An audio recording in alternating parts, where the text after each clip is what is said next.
struck me like a thunderclap. Dear God, I have 296 lives literally in my two hands.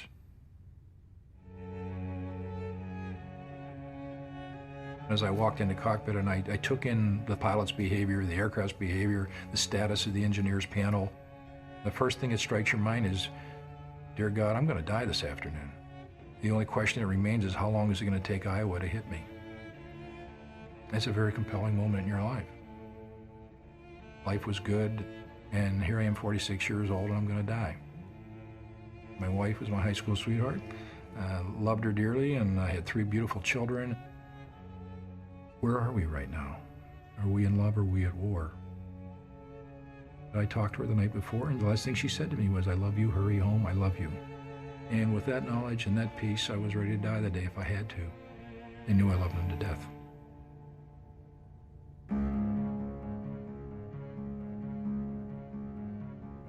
Eliminate the pitch phugoid. Keep the altitude, keep that right wing up. Guts, intuition, whatever you want to call it. I'm just trying to find the right magic and trying to make these variations smaller and smaller and smaller to where they're manageable for an approach and landing. The problem was there was no constant. When you think you had one solved, the other issue would kick in, the wing would drop. One would not suffice for both. It was an intuitive response after a period of time. I had a sense that the airplane was going to do something. I had a sense that it was going to go in another direction. And knowing that it was reaching that point again, I would be proactive in my throttle control, getting in tune with the airplane, to read the instrumentation and benchmarking things that happen at these certain points and try to lead it. Before the airspeed got to where it wanted to be and the airplane on its own would start up, I'd see it getting close, and I'd put the power in maximum power, get the nose back up sooner and begin to climb. And then the speed started to decay backwards. That's it, power's off. Intervening before the natural process took place in a phugoid, we stayed a little higher than we normally would have. Buying time, buying time, buying time. As long as we could, we kept the airplane up. The right engine, the direction of the turn, I put more power on than I would the left engine. That would keep the wing up, and if you keep a wing fairly level, the airplane will not turn. If I allowed the wing to drop, then I could let it turn right.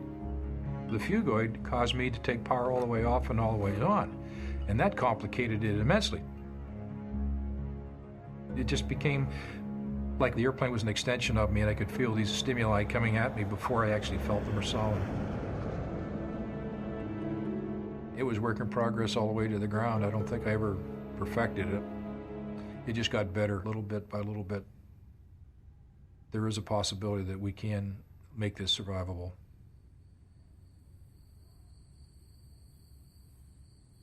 You were entertaining all kinds of places to land, if I'm not mistaken. Well, the captain was given choices by air traffic control. Des Moines is a possibility. Lincoln, Nebraska is a possibility. Omaha is a possibility. But in Captain Haynes' judgments, the behaviors he was seeing of the aircraft, the math just didn't add up at the rate it was losing altitude. We would hit the ground prior to reaching any of those places. The decision was made to try to make it to Sioux City. That radar controller locally took over, and they were pointing out interstate highways. If you guys can't make the airport, here's some options for you. There's an interstate highway that runs north-south. There's one that runs east-west in case an airport no longer was viable. If you were to look at the track that we flew, we did 4 complete right 360 turns, and we did 1 left 180-degree turn. It was really questionable whether we were going to be able to keep it flying straight at Sioux City or not.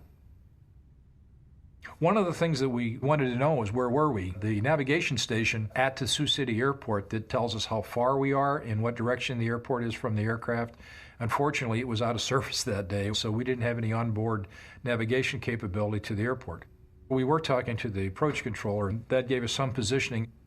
As we got closer to the airport, one of the things that I realized by all this experimentation was that there were certain speeds that if I got near these speeds, I had the maximum capability of controlling the airplane.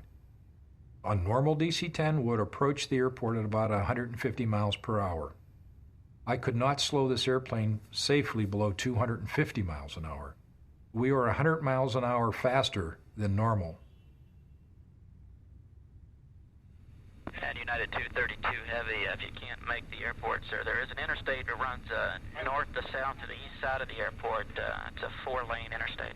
We're just passing it right now. We're going to craft the airport. United 232 Heavy, roger. And advise me to get the airport in sight. Got the runway in sight. We'll be with you very shortly. Thanks a lot for your help.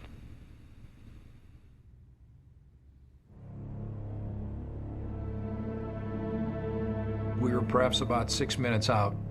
We saw the runway by then. We were making the descent into the airport, and because of the high speed we were going over the ground, we had to make a steep descent.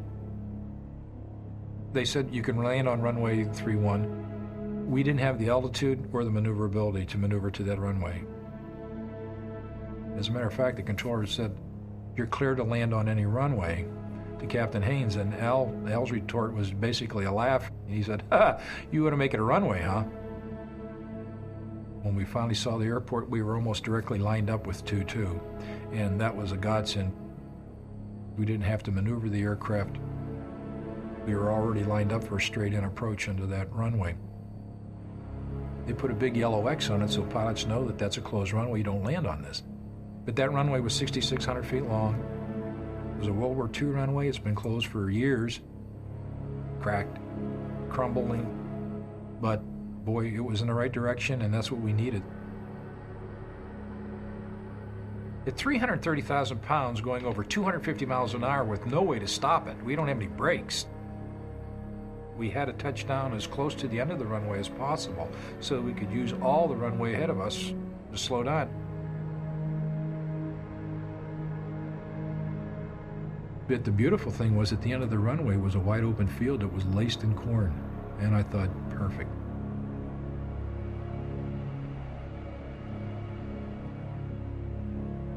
We may leave the runway, but if we can go into that cornfield and use all that plant matter to slow us down and stop the airplane, we're going to open 8 doors. Slides are going to inflate. 296 souls are going to slide down, and we're going to the nearest saloon, and I'm buying. 400 feet above the ground or so, Captain Haynes looked at the airspeed indicator, realized we were doing about 220 knots. How fast we could be going when we touched the wheels on the runway was about 195 knots. The tires were going to explode, or the casings were going to come off them or something. He simply said to me, "Pull the power off, slow us down." I knew the nose would pitch down. I knew the right wing would fall severely. All I had time to say to him was, "I can't, that's what's holding your wing up." When I thought we were right there, that we were right above the runway, that we were just about to touch down, I was going to chop both the throttles all the way back to idle to start to slow down.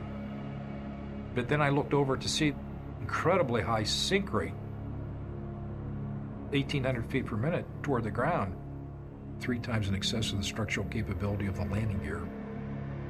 So I firewalled both the engines, took both the throttles, and I just pushed them to the full extent my arms would allow, trying to get maximum power out of both of them, hoping to pull the nose up and at the very last minute to arrest that sink rate so we didn't hit the runway that hard.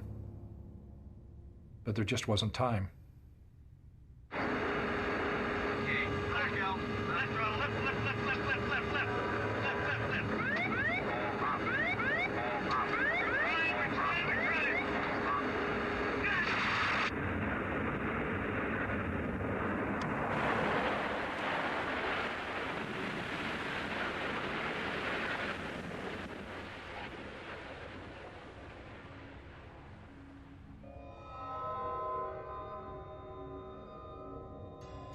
We hit so hard that my hands flew off the throttles.